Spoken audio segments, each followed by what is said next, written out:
Okay, let's unpack this.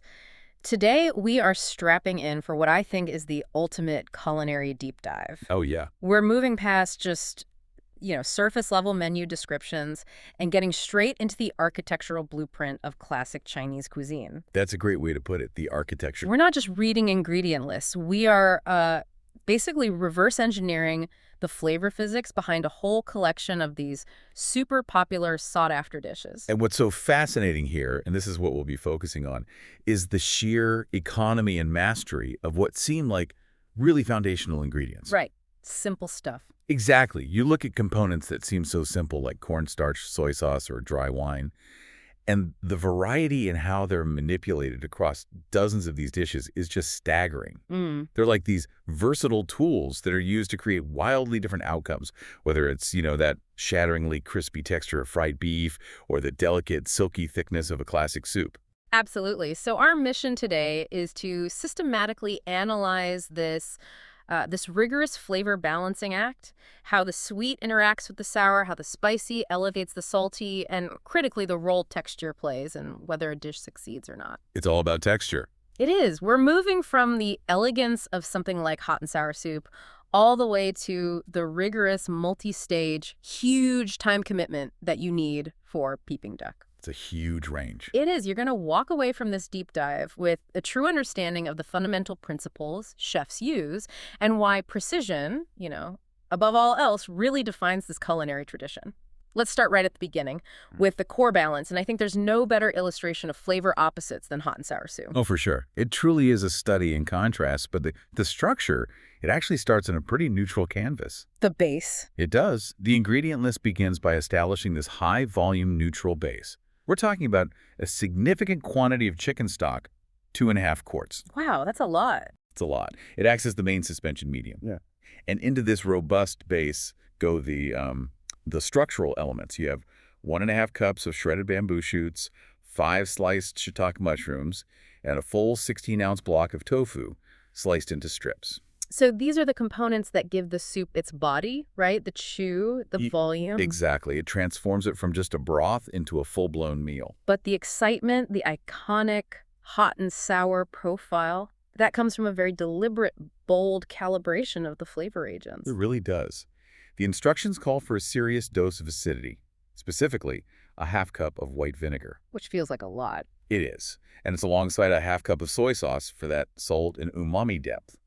The heat, and this is a key detail, is provided by a 1/2 teaspoon of white pepper. Which gives a totally different kind of heat than chili, right? It's cleaner, sharper. So much sharper. It hits the back of your throat rather than that slow burn of chili. It's a very specific choice. And the technique to bring all this together is just as crucial as balancing those flavors. The thickening process is, I would say, non-negotiable.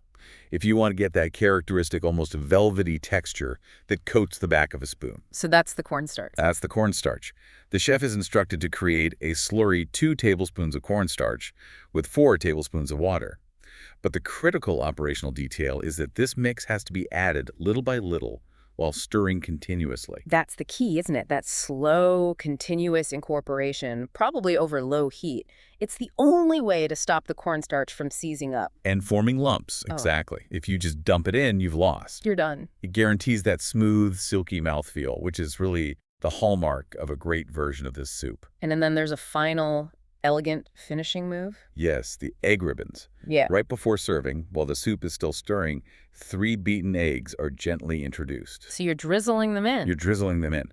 That technique, creating egg ribbons, relies on the rapid coagulation of the thin egg streams in the heat of the stock. It creates those beautiful, fine, silky strands.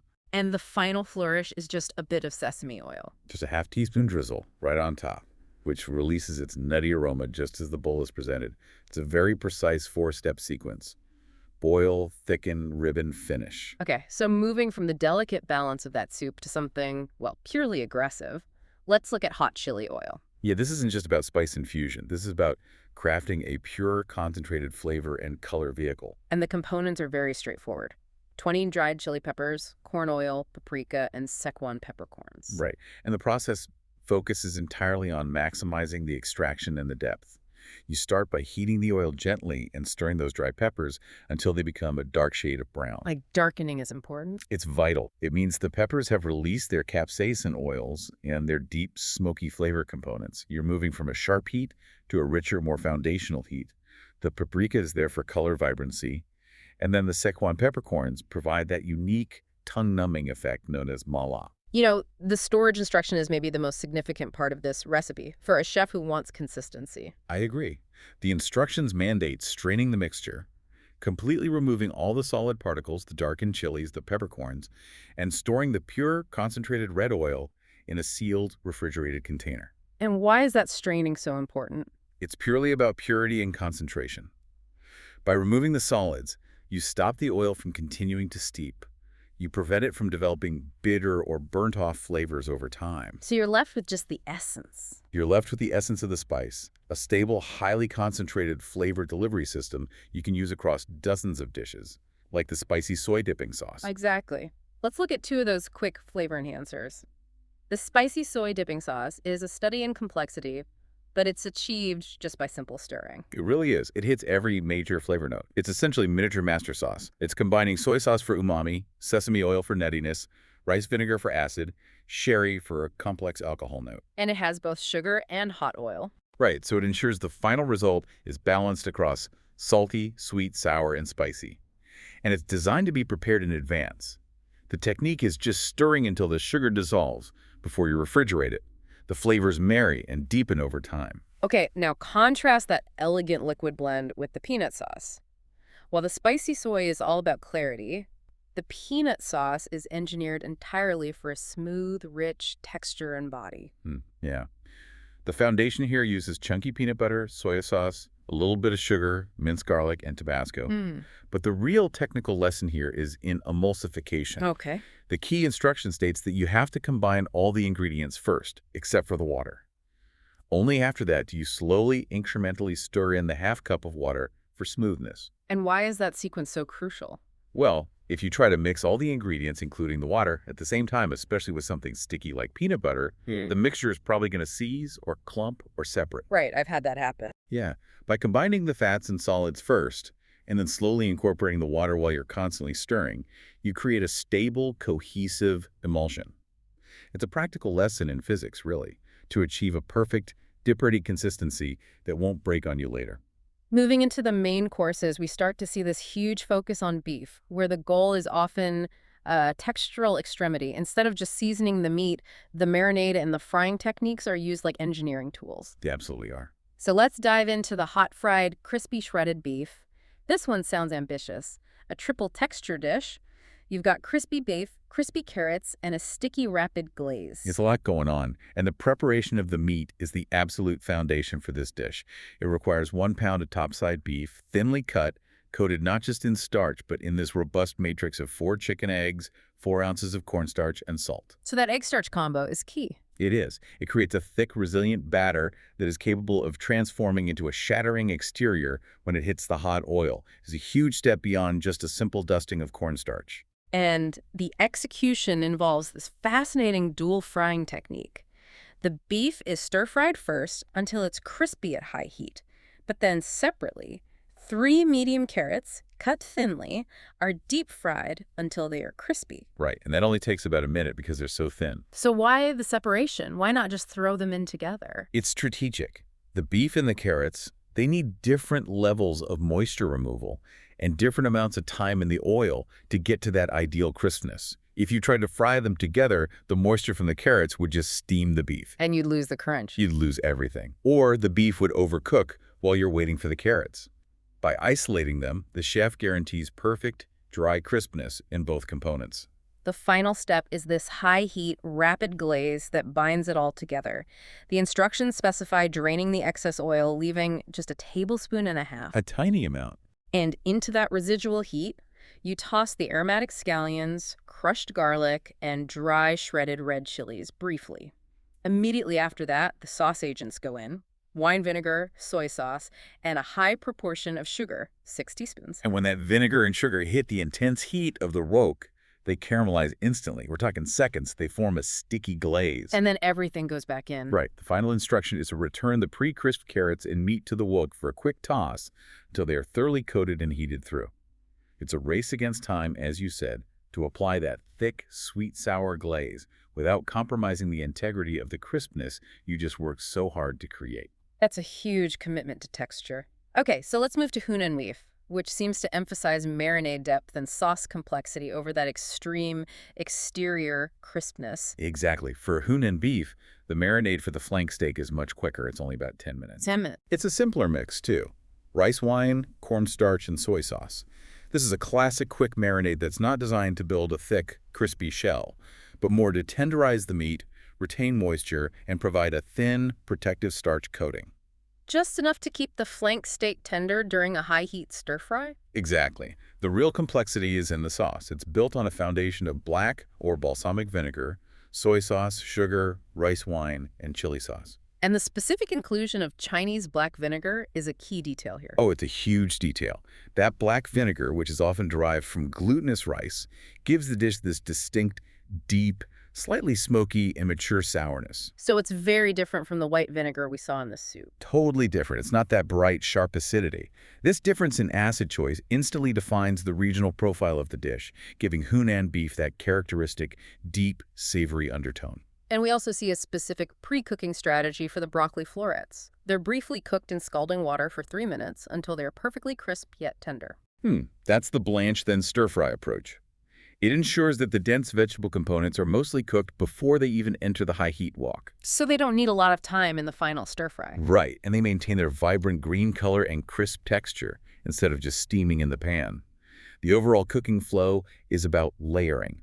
Aromatics bloom, broccoli re-enters, sauce is added, and finally, cornstarch thickens everything into one cohesive dish. Moving on, Kung Pao beef introduces a flavor element we haven't touched on yet, brown bean sauce. Yes?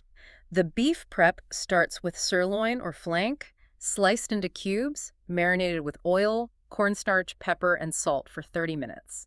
That half-hour refrigeration period seems important. It's essential. It's for the starch to adhere and set around the cubes, which prevents them from shedding their coating in the wok later on. The defining features here are the addition of roasted, skinless peanuts, Which provide a great contrasting cool crunch. and the specific use of that brown bean sauce. We need to pause and define what that is. We do.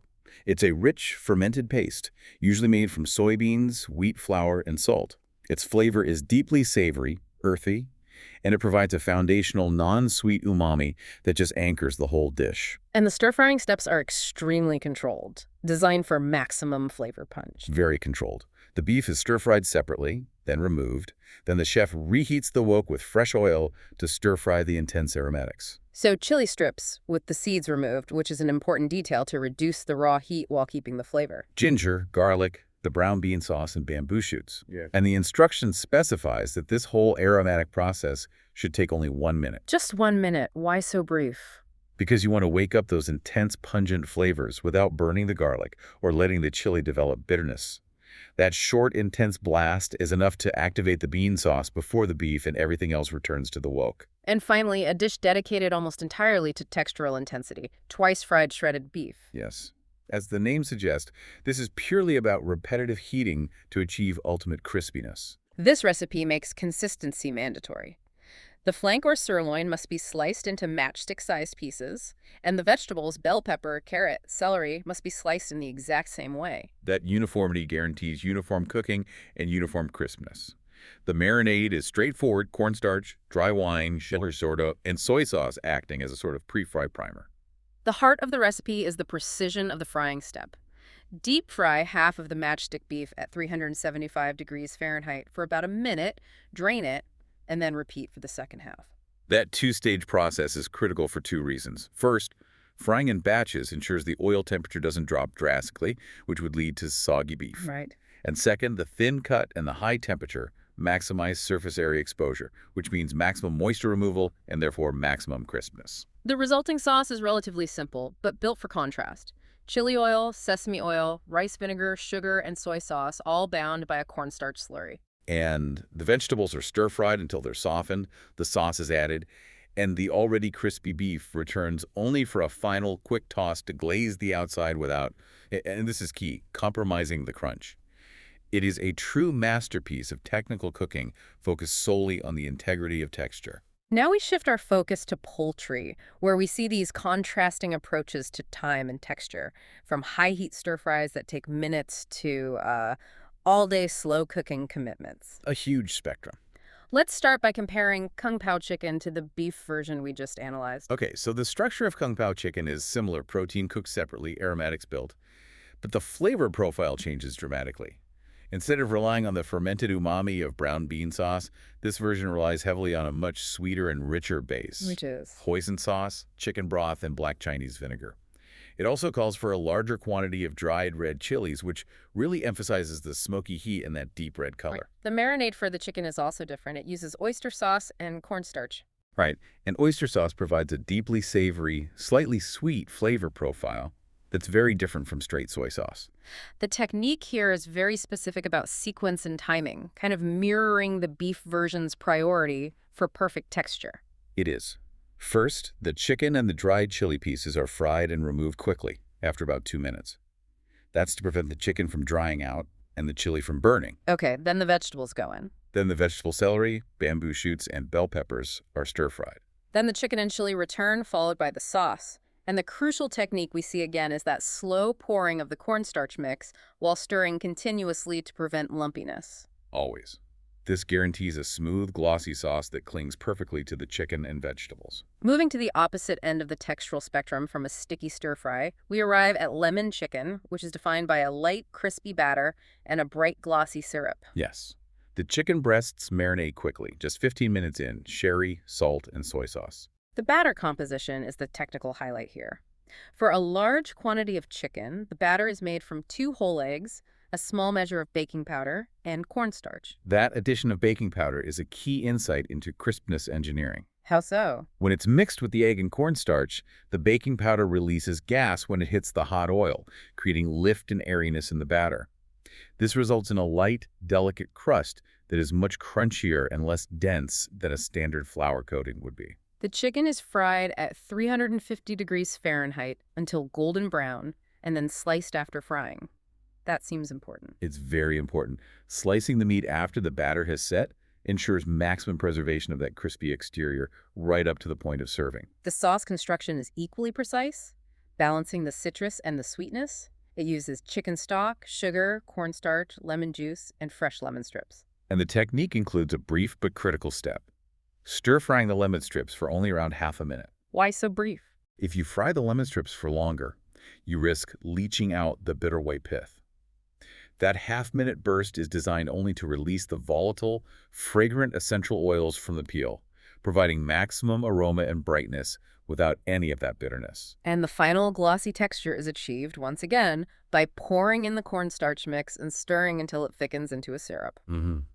Now we come to Mandarin chicken, which demands a complete shift in mindset. This is the definition of a long-haul commitment, focusing on deep saturation rather than rapid cooking. This is a marathon, not a sprint. The marinating process alone is huge. It requires refrigeration overnight or a minimum of 8 hours. And the mixture is incredibly dense. Oh, it's a sweet and savory emulsion. It contains a full cup of ketchup, a huge quantity alongside brown sugar, frozen orange concentrate, low-salt soy sauce, ground mustard, garlic, and ginger. That composition is clearly built for deep flavor penetration over a long period. Absolutely. The acidity from the orange concentrate and the savory depth of the low-salt soy sauce ensure that the dense proteins of the chicken are thoroughly saturated. And the cooking commitment is just as extensive. It is, around 7 to 8 hours at low heat, using the remaining pre-mixed marinade that was set aside. This slow braise ensures the chicken becomes fork tender and completely permeated by that complex, thick, sweet, and sticky sauce. It's a classic example of flavor infusion by time and low heat. And the finishing touches come very late in the process. Very late. A cornstarch slurry is mixed and poured over for thickness, and then the structural elements drained, mandarin oranges, ripe olives, and chopped green pepper, are added at the end. The inclusion of olives and the sheer volume of ketchup definitely gives this a distinctive, rich profile. It seems to suggest a catering to popular westernized tastes. I would agree with that. And now, the culinary centerpiece, Peking duck. This is less about exotic ingredients and entirely about the absolute mastery of time, air, and temperature. This preparation requires patience bordering on reverence. It really does. The preparation timeline is non-negotiable and lengthy. We start with loosening the duck skin, followed by blanching it briefly for 2 minutes. This causes the skin to tighten up. But the first critical step is the drying phase. Yes. 4 hours of drying. 4 hours. Controlled dehydration is the secret to the perfect skin. After that initial 4 hours, the second stage begins. Basting the duck with honey and water or dry wine, followed by another 4 hours of drying time. So 8 hours of just surface drying. 8 hours. It ensures that virtually all moisture beneath the skin has evaporated, leaving only the fat ready to render and the skin ready to crisp spectacularly. Without this step, you get steamed, chewy skin. It just won't work. Then there's a 3-stage roasting process, which is a masterclass in thermal manipulation. It is. We start high at 375 degrees Fahrenheit for 30 minutes to set the color, drop dramatically to 250 degrees for 1 hour, that's the slow cook phase where the meat cooks internally, and then finish high again at 400 degrees for another half hour to achieve that final, shatteringly crisp, lacquered exterior. That precise temperature cycling is the only way to achieve all 3 of those distinct goals: deep color, cooked meat, and maximum crispness. And the final serving ritual, which involves slicing the meat and skin into small pieces, served with hoisin sauce, green onions, and mandarin pancakes, is a very structured experience. And the mandarin pancakes themselves involve a unique wrapper technique. They're prepared using boiling water and flour, kneaded and rested. But the engineering marvel is the stacking method. It's an almost deceptive technique designed to maximize thinness and texture. 2 portions of dough are brushed with sesame oil, pressed together, and then rolled to 6-inch diameters before they are cooked. The crucial point is that they are fried together. And the sesame oil acts as the perfect non-stick barrier between them. Exactly. When they are fried, the steam generated causes them to puff slightly, and the sesame oil ensures that they separate easily into 2 distinct, super thin, soft pancakes, the ideal vehicle for the duck. It's a very clever use of oil to control the final physical properties of the dough. Shifting to noodles and seafood, we continue to see this intense focus on precision, particularly around managing liquid and temperature in the wok. Lo mein is a perfect example of controlled chaos in high heat. It's all about the stir-fry tempo and sequence. It really is. Lo mein's ingredients are deceptively simple. Cooked thin noodles, diced meat, fresh bean sprouts, and green beans. The real challenge is making sure all the vegetables are cooked through crispy tender without releasing excess liquid that turns the dish soggy. Which is the nemesis of great lo mein. It is. The process is meticulous and clearly written to manage moisture. After the aromatics are stir-fried, all the main vegetables are added and stirred for only 1 minute at high temperature. Then, dry wine is poured in, and the wok is covered for 1 minute. Then the instructions command you to turn off the heat, drain the vegetables immediately, and remove the liquids. That is the crucial step. That quick, high-heat cook and immediate draining prevents the vegetables from sitting and steaming in their own juices. It preserves their integrity, their snap. If you skip that draining step, the final dish will have a watery, indistinct sauce. And then the noodles get their own dedicated moment. They do. The wok is reheated, fresh oil is added, and the noodles are stirred continuously for about 2 minutes. This flash frying step heats the noodles thoroughly, gives them a slight char or caramelization, and prevents them from clumping together before the meat and perfectly drained vegetables return for the final sauce toss. Moving to seafood, shrimp with lobster sauce is another masterpiece of aromatic base building and textural control. The shrimp preparation is specialized. Shelling, deveining, and butterfly cutting the back portion without cutting all the way through the meat. This maximizes surface area and creates that signature curved shape when it cooks. And the aromatic base is the star here. We're instructed to create a potent paste using soaked fermented black beans, a slice of fresh ginger, and 2 cloves of garlic, all crushed together with dry wine. Yes, and fermented black beans are highly concentrated, intensely savory and pungent. Crushing them with the ginger and garlic and wine extracts their flavor compounds, creating this powerful, savory foundation that's instantly ready to permeate the sauce. The sauce procedure then layers the ingredients sequentially. You sauté the paste, fry the ground pork, add the vegetables, sugar, and soy sauce, and finally, the chicken stock and the cornstarch slurry to thicken. And the final step is essential and very delicate, focusing on achieving that signature look and feel. The heat must be turned off before 1 beaten egg is gently stirred into the hot sauce. So the residual heat does the cooking? The residual heat of the sauce is enough to lightly set the egg into fine, cloudy white tendrils, giving the sauce its characteristic silky texture and appearance without scrambling the egg or making it tough. Okay, shrimp tempura, while borrowing heavily from Japanese technique, provides us with key lessons on batter and frying control. It does. The batter composition is incredibly specific. Cold water, 2 beaten eggs, and 3 cups of cake flour. And the whole mixture must be cooled. Maintaining that cool batter temperature is a non-negotiable technical detail. Why? Because low temperature inhibits gluten development in the flour. If the batter is warm, gluten will develop, and you'll get a tough, heavy, bread-like crust. When the cool, low-gluten batter hits the 350-degree Fahrenheit oil, the thermal shock creates that characteristic light, delicate, almost ephemeral crust. The technique has a fascinating detail. Once a piece of shrimp rises to the surface, you are instructed to add a little more of the prepared batter directly into the oil near the shrimp. That is purely about texture enhancement. That splash of fresh batter immediately fragments and hardens in the hot oil, creating those signature lacy bits, or kenkasu, which adhere to the shrimp and enhance the perceived crispness and artistry of the piece. Finally, let's look at the incredible attention to detail in the dumpling preparations, specifically contrasting steamed beef dumplings with shui mai. Good comparison. For the steamed beef dumplings, the filling is a wet, mixed lean ground beef seasoned with soy sauce, chopped ginger, cilantro, cornstarch, and peanut oil. So because the filling is wet, the technique focuses entirely on the wrapper. Exactly. Wetting the edge, gathering the ends, and creating the pinched pleats. This pleating is structurally necessary to hold that liquid-heavy filling during the 15 minutes of steaming. Shui mai, however, is handled fundamentally differently. The filling, based on cabbage and onions, is thickened with a cornstarch slurry, soy sauce, sherry, and sesame oil. Crucially, the instructions state that the filling is cooked and cooled before wrapping. And that pre-cooking and cooling step serves 2 purposes. First, it drains any excess moisture from the vegetables. And second, the cooling step allows the cornstarch to set and firm up the filling. So it's much more structured. It's a much more structured, manageable filling that is easier to wrap and holds its shape better in that classic open-topped shui mai presentation. And we also examine wonton soup. The wonton filling a blend of pork, shrimp, brown sugar, Chinese wine, light soy sauce, minced ginger, and green onions must stand for 30 minutes. That mandatory 30-minute rest is a liquid absorption period. It ensures the proteins and dry ingredients fully absorb the liquid seasonings, like the Chinese wine and soy sauce. This leads to a more deeply flavored filling that retains moisture when it's cooked. And they are cooked directly in the chicken stock for 5 minutes. Which is a dual-purpose cooking step.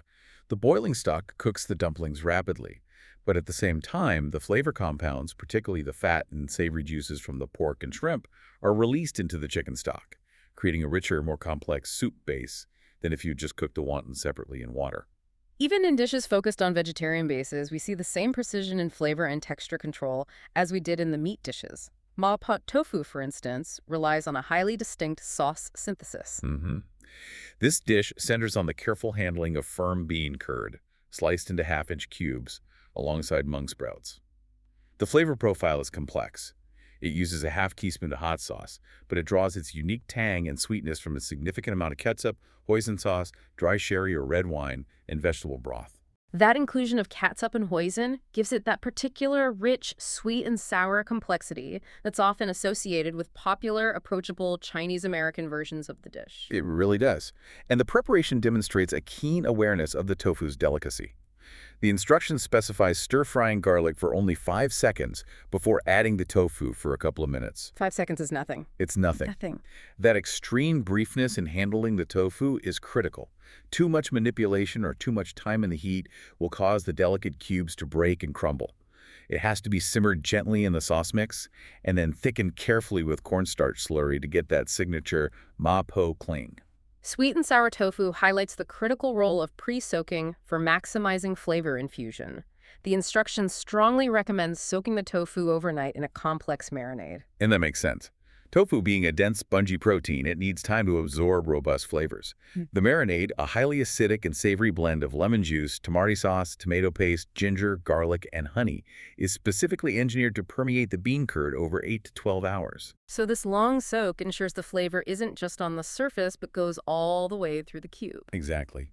The cooking process is a straightforward stir-fry of green onions, bell peppers, and mushrooms, followed by pouring in the tofu and its marinade, cooking until it's bubbly, and then finishing with toasted cashews for a mandatory textural contrast. Moving to traditional sides, red-cooked eggs are a study in color saturation and deep flavor infusion over time. They are.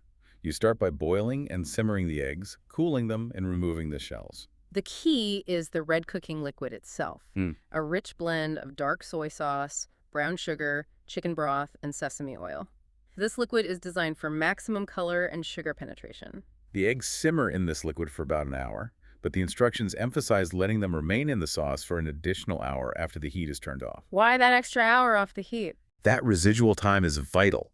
It's for capillary action to draw the rich, dark color and savory sugar molecules deep into the egg white, ensuring an even mahogany coating.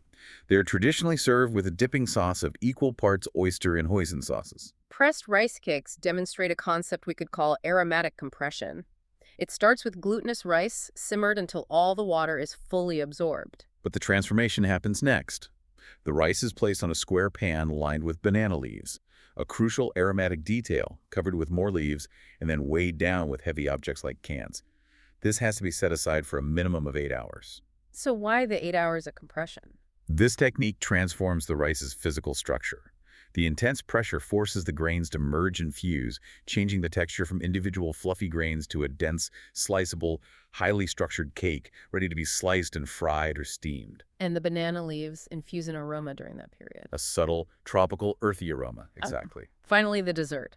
Silk apples. This is arguably the highest level display of temperature precision in the entire collection. Absolutely. We're dealing with thermal engineering at this point.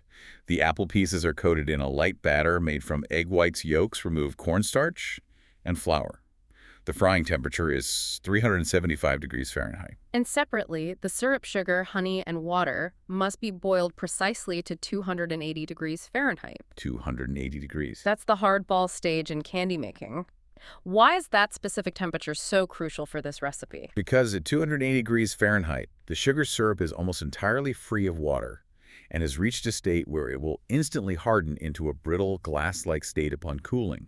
If it were lower, it would be chewy. If it were higher, it would burn. The precision is paramount.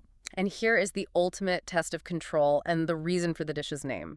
The serving instruction highlights that the apples must be served with iced water. The purpose is immediate thermal shock.